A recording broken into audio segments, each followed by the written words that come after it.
everybody. Hello. Thank you for coming and jumping in on this live for me. I am super excited to start this mini series, but before we do, if you would drop a comment in on what age group you teach, and then also if you have ever taught small group before. So let me know in the comments. I am excited to see what age groups we're working with right now, and what if you guys have ever tried small group before. So today again is day 1 in the series, and I am looking forward to getting started on this whole week full of small group goodness. So thank you, got some thumbs up here. So again, drop in there what age group you work with and if you've ever tried small group. So I see some pre-K, yes, for small group. I teach pre-K as well. Ooh, Melissa's starting pre-K 4s in September. That's awesome. 4-year-olds. Yep. We got a lot of pre-K here. Awesome. That's awesome. I love my pre-K group. It was so sad when it got cut too short this year because I just adore that age group. Yep. Okay. Awesome. Lots of 4 and 5-year-old classroom teachers. Welcome. Thank you. I am Ashley. I run Lovely Commotion. I have a blog and a store, and I really like to just help preschool teachers in any way that I can. So I'm going to go ahead and get started. I see lots of more pre-K and 4K. Awesome. So welcome to the preschool small group mini series. So today is day 1, and we are going to be talking about the benefits of small group. So let's take a look at the schedule here. And the schedule for day 1, you can come down, there's going to be 5 days in a row. So today through Friday at noon. If you miss it, don't worry. I have a replay for you.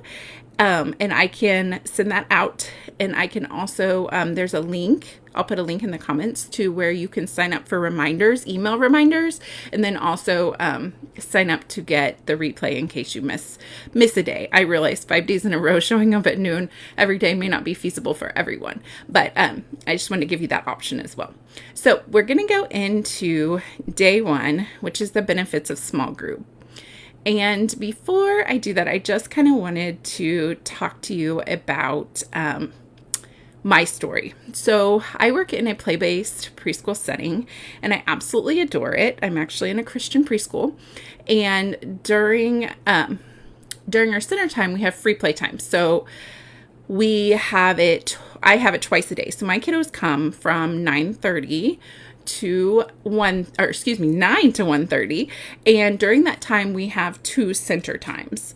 And because we're play-based, I throw a lot into those center times where I make sure that they're getting opportunities that I want them to be getting through this time. And when I first started at this current preschool that I'm at,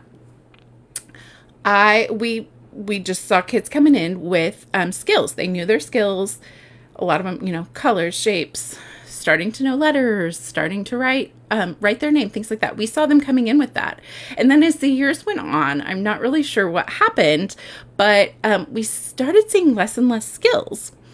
And it was kind of a little bit worrisome. So I knew that I had to really take my small group up a notch. See, back before, what I was doing with my small group was I was using that time to do some process art in smaller groups. I was using that time to play games, and I wasn't necessarily being intentional with it. But when I noticed those missing skills, I knew that I was going to have to become intentional with it. So that's kind of what I started doing. But I found that I needed a balance as well. I needed the balance between they need time in centers, free play centers, to be able to work on the social emotional skills, work on the problem solving, but also the balance of I have skills that I have to teach them and goals I want them to meet. So it's kind of that balance between having the free play and the play to learn, and then also adding in the skills. So when I decided to become more intentional, I really found awesome benefits from it. And so that's kind of what we're going to dive in today. And then day 2 will all be all about how to create those groups. Day 3, I'm going to share some of the activities that I do, and I've got them in 3 different kind of buckets, and I like to pull from those buckets to come up with activities. And then scheduling was key for me. It was a big part of making this whole small group thing work. And then the last day will be tips for successful small groups. So let's go ahead and get started. There's our schedule. So today is the 5 benefits of preschool small groups. So after I got intentional and really decided, hey, I need to do this so that I can make sure that my kiddos are getting the skills that they need, because they were lacking in them. They weren't coming in with them anymore like they had been.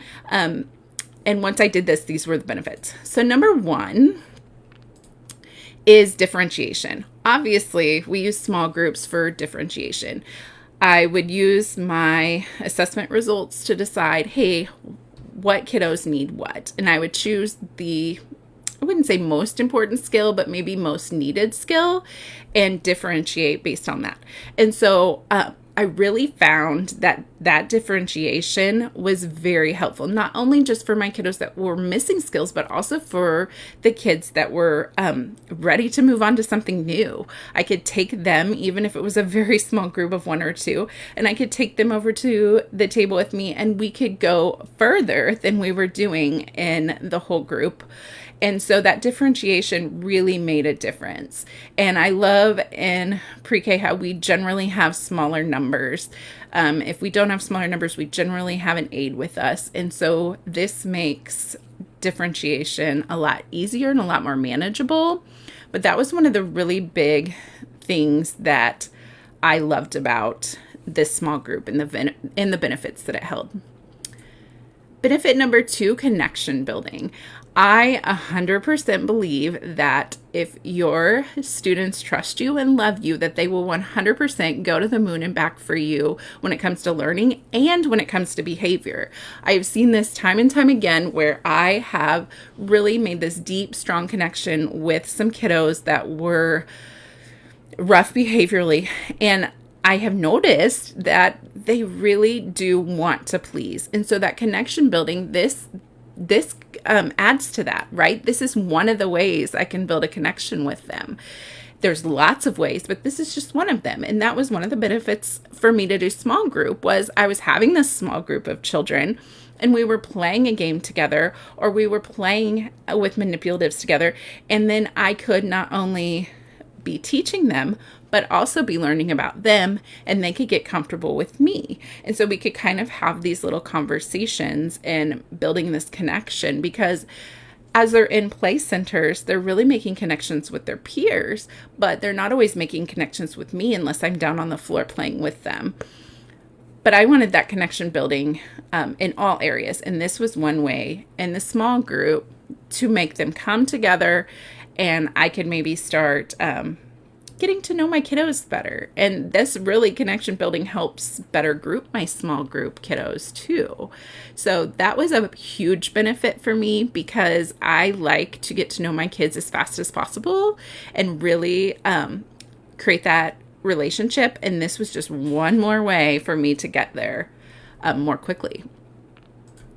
All right, benefit number 3 is attention to task. Now, I know that this is something that you all have struggled with, because they're 4 and 5, right? They can't sit still for very long.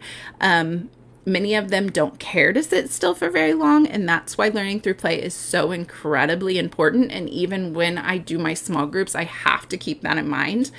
And I also love this because I'm building their attention to task.